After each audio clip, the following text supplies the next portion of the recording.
The paradox of romance. You know something about me, believe it or not, I love a good romance story. But I'm also a believer that the best romance stories are fictional and the most realistic romance stories are one-sided.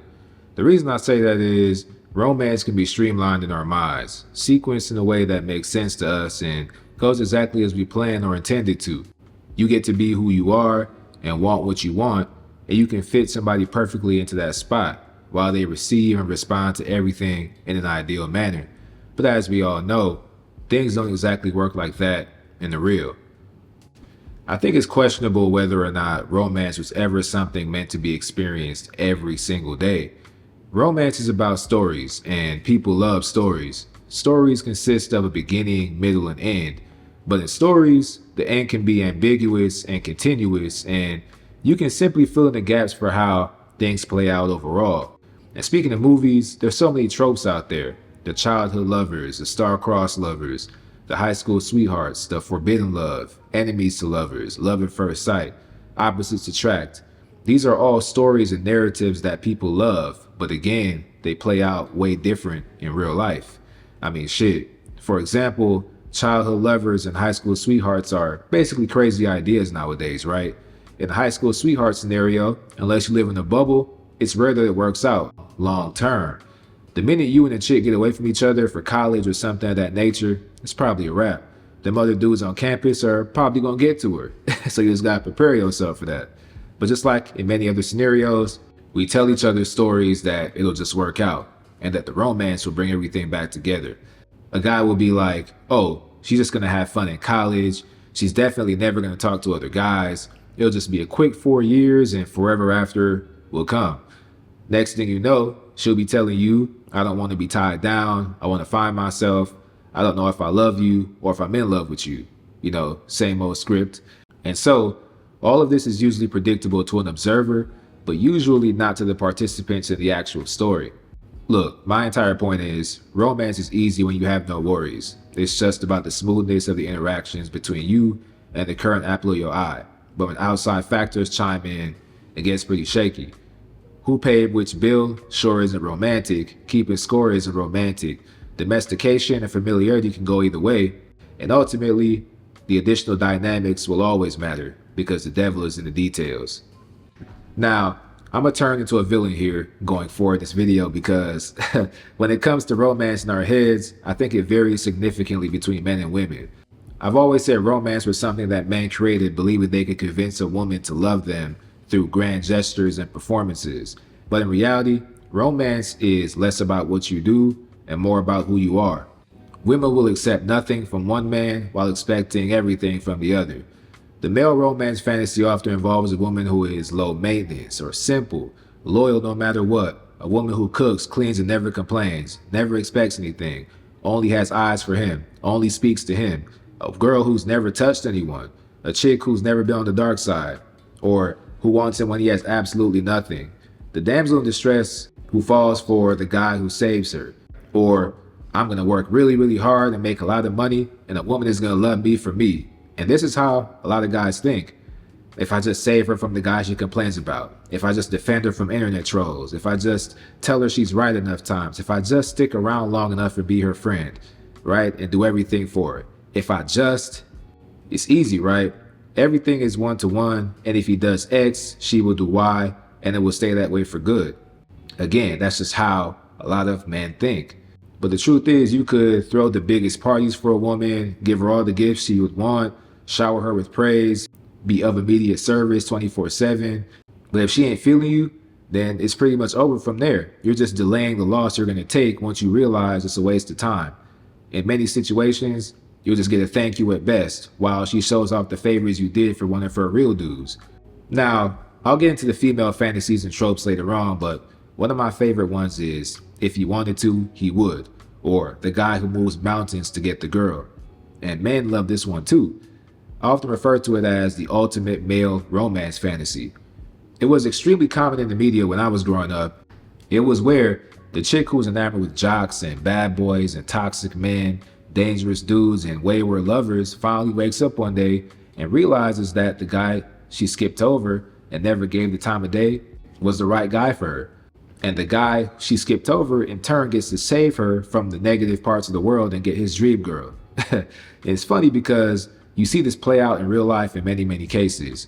Woman spends X amount of time having hoe phases, chasing certain men, avoiding boredom like the plague. And then when she finally learns her lesson, as they say, and starts looking for a real man, she wants one that will sponsor her, one that never tells her no, one that loves her more than she loves him, one that she never has to compete with others to get, one that takes care of her and her kids, or a ready-made family as they call it. A nice, good, safe man. Now, I'm not going to harp on this again because I did a whole video about it before, but suckerish men who fall for this romance fantasy in real life believe they won, and more power to them. But you can see it as an example, people always try to angle towards a good story, even when it's delusional. Okay, so as I touched on earlier, female romance fantasies often and or usually just involve them getting things, experiences, preferred responses, money, and time being spent on them. I want this, and I want it done this way, at this time, in this manner. I want to be able to call on him for this, and he needs to respond in this particular way. I want him to prioritize me, but only in this way. I want to travel to this place and get proposed to. I want him to go over the top to ask me to be his girlfriend or wife or whatever. I want reassurance all the time or else. The thing is, a lot of women look at their dating lives, love lives, and whatever you want to call it, as one big personal romance story. One aspect of it is they believe no matter how far off the deep end they go, there's always some ideal guy being prepared to accept whatever they're dishing out next time up. As long as she can rationalize things, duck accountability, deflect failures from her past relationships, she'll just continue orchestrating the romance story. And this is why so many are obsessed with things like serendipity and pseudosciences in the form of relationships. They got to get all the love languages, the astrology, personality tests, attachment styles, social media dating standards, therapy speak, because all of these methods, allow them to find ways to choreograph the outcomes they want, because those are more abstract concepts that align with their desires. Oh, you know what? It was our birth signs. That's why we didn't work out. No, it was our love languages. Or I'm an ABCD personality and he's an LMNOP. Or maybe it's my therapist. This is the way they think. But hey, that's why some men learn the skill of telling women what they want to hear. They play into their fantasies to get women easier. And also, some can make a good amount of money off of it too.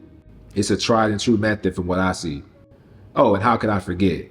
Women especially love romance stories and movies and books. These freaky and spicy novels or smut stories are a very good example. A big reason is the genre is almost entirely dedicated to them. They can center themselves in place of the female character who experiences these feels of the spark, the butterflies, the uncertainty, the excitement, surprises, hot and cold, confusion, or the small moments of spontaneity. I've said it a million times, but these feelings are easier to capture during the chase of dating or just in their head, but it's very difficult to maintain long term. But that won't stop them from expecting it though. I was on Instagram recently and I came across a reel, and I'm not going to share the account because, I don't really like doing stuff like that. But the chick was like, POV, when you date a man who wants you, you'll hear, I've got reservations made for us at 8 p.m. I planned this for us, but here's another option as well. I got you flowers just because. When you say thank you after he pays for everything he says, it's the least I could do. Versus when you date a boy that wants to hit but isn't ready to date. What do you want to do? Sorry, I was busy. I forgot. You didn't text me first. I'm tired. Maybe next time. Doesn't text for days. These types of things are another aspect of the female fantasy, and it's called manufacturing romance. They want to get an experience specifically curated for them, planned and financed by you, enjoy the amenities, then book on out. And you don't get to expect anything afterwards.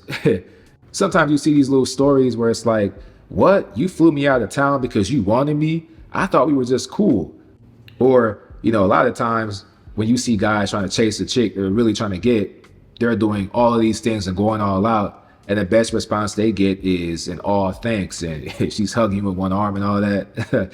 But I think one big dilemma for women is that the romance they desire often doesn't come from the men they desire. And just because she receives the romance she desires doesn't mean she'll want to stay with that guy anyways. And nowadays, we also have something I call romance solicitors. These types of women are like sharks. They date for sport, they date for content. They're speedrunners, basically. They're serial daters, or even just holiday harassers. Everything is a show. It's not even that they want the romance, it's that they want to be seen getting the romance. They want a dude to give them damn near everything up front.